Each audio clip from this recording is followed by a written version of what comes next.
One.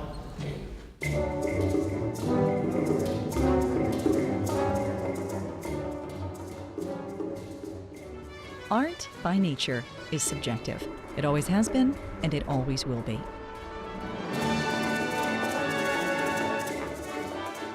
In the United States, the government's role in funding the arts is a long-standing debate. The President today signed a bill to establish a National Council on the Arts and Humanities. In 1965, President Lyndon B. Johnson signed the National Foundation on the Arts and Humanities Act, which stated, "The encouragement and support of national progress and scholarship in the humanities and the arts, while primarily a matter for private and local initiative, is also an appropriate matter of concern to the federal government." The act established the National Endowment for the Arts. 52 years later, the NEA is still providing public funds to the arts. For the second year in a row, money from the NEA ended up here in this high school classroom in Nogales, Arizona. We were very proud. We were funded to the tune of $35,000 the first year with a $5,000 match from another organization, and this year we got a full $40,000. So we've had $80,000 in 2 years for our high school mariachi program. The group, Mariachi Apache, used the money to buy these hats. They also bought some new instruments, like this harp, and refurbished the old ones. Some of those instruments were 20 years old, and going through 4 classes a day, I mean, they were pretty beat up. The district itself would have had to pay for all those instruments and just doesn't have the funding. Mr. Velez bought this smartboard to help with lessons, and the group has been able to travel. We've gone to several states, California, Boston, different places where they performed, to rave reviews. And right now they're on an international level. It's a very, very good program. Nogales High School applied for the grant again in 2017, but don't know if they will get it, partly because the future of the NEA itself is uncertain.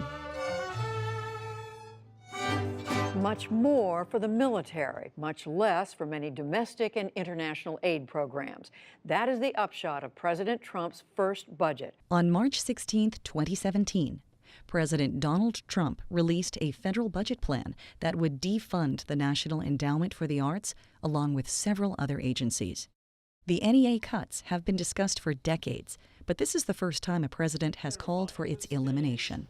We simply don't know what the status of NEA funding is going to be going forward. Worried arts organizations all across the country are having conversations, like this one. The current budget for the National Endowment of the Arts for the fiscal year 2016 is $147.9 million. That constitutes approximately 0.004% of the federal budget. As of now, this is just a proposal. Congress writes the budget, not the president. The debate about the NEA in coming months will likely determine its fate, so it's important to know exactly what it is and what it does. I am with the Arizona Commission on the Arts. 40% of the NEA's budget goes to state organizations like the Arizona Commission on the Arts in the form of block grants. The state is required to at least match that federal funding.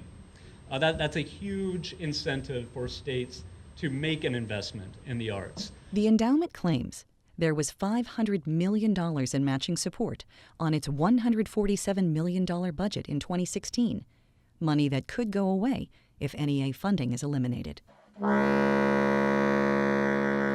Tucson musician Jim Colby received a 2017 Artist Research and Development Grant for $5,000 from the Arizona Commission on the Arts.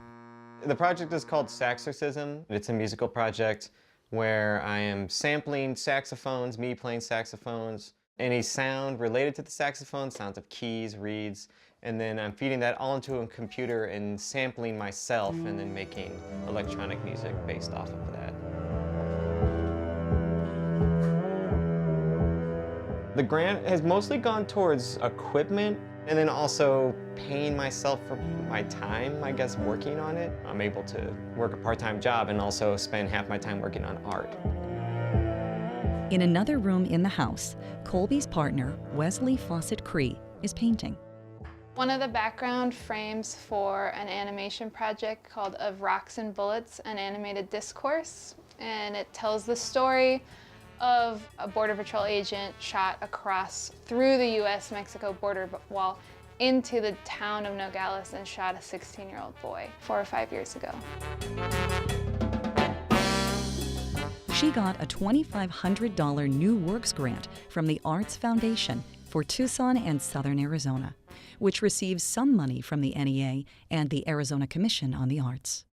It's not a ton of money, but it's enough money to get a new laptop, which was like crucial for me to be able to run the animation software that I would be using. Her project might not be appreciated by everyone, but she says that's not the point.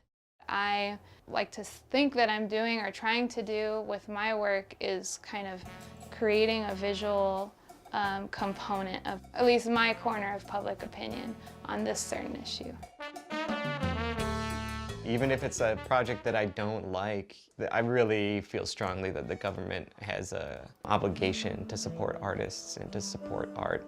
And it's what enriches the culture.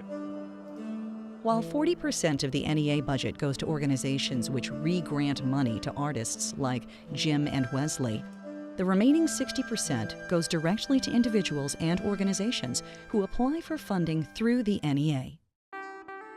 The money is spread out across the country and reaches every congressional district. Since 1998, Arizona has received over $25 million in NEA funding. 167 grants have been awarded directly to Tucson-based organizations, totaling over $4 million. The biggest recipient in that time is the Arizona Theater Company, with over $620,000. Tucson Symphony Orchestra has received $318,000. Borderlands Theater has received $135,000. The Southwest Folklife Alliance, which puts on Tucson Meet Yourself, has received $310,000. The Loft, The Drawing Studio, Native Seed Search, Many Mouths, One Stomach, which puts on the All Souls Procession, and many more have all received grants from the NEA. None of these organizations depend solely on this money, but it helps. Even for the individual who feels that they don't go to a movie, they don't go to a symphony, they don't engage in any artistic practice, they are profoundly touched by the infrastructure that the arts bring to this community, the economic dollars that come into this community, the vibe, I guess you can say, that makes this community livable. The beauty of art is in the eye of the beholder, and I think that's the problem.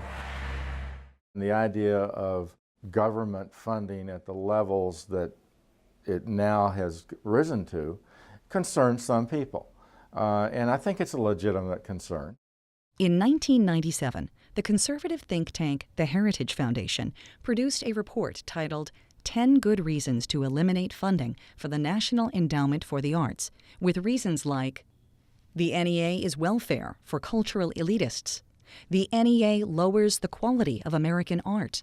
The NEA will continue to fund pornography, referring to the culture wars in the late 80s and early 90s, and the arts will have more than enough support without the NEA. These reasons are still commonly cited by critics of the NEA today.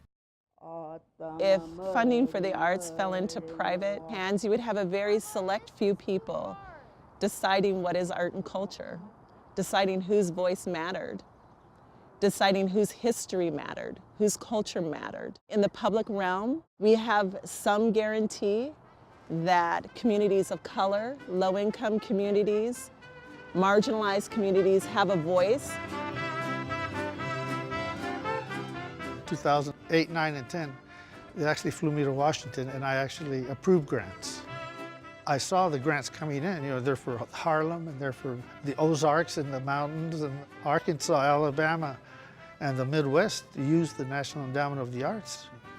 And they're not Republicans or Democrats, they're artists. And I think they might have trouble voting against it. As is true with many political issues, there is a difference between talk in Washington and realities in congressional districts. Republican U.S. Senators John McCain and Jeff Flake and U.S. Representative Martha McSally have not yet stated their positions on the potential cuts. I think conservatives feel that there are better ways to spend public dollars. The chairman of the Pima County GOP has his own take. I think it's at an appropriate level. That's a personal take on it, and I think the funding for the arts, at least in Pima County, isn't at the top of our list of concerns. Eliminating the National Endowment for the Arts would save less than 50 cents per American per year. Supporters say it's not worth it. Just having access to all of these organizations that are thriving because of this funding and getting to collaborate with them have completely shaped me. I know that in the long run, it's a cost saver. It costs a heck of a lot more to keep a kid in jail for 1 year than to fund the entire mariachi program.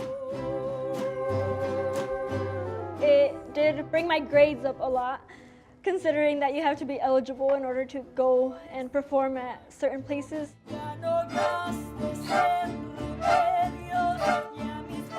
It's a minuscule percentage, okay? But eliminating it has vast consequences.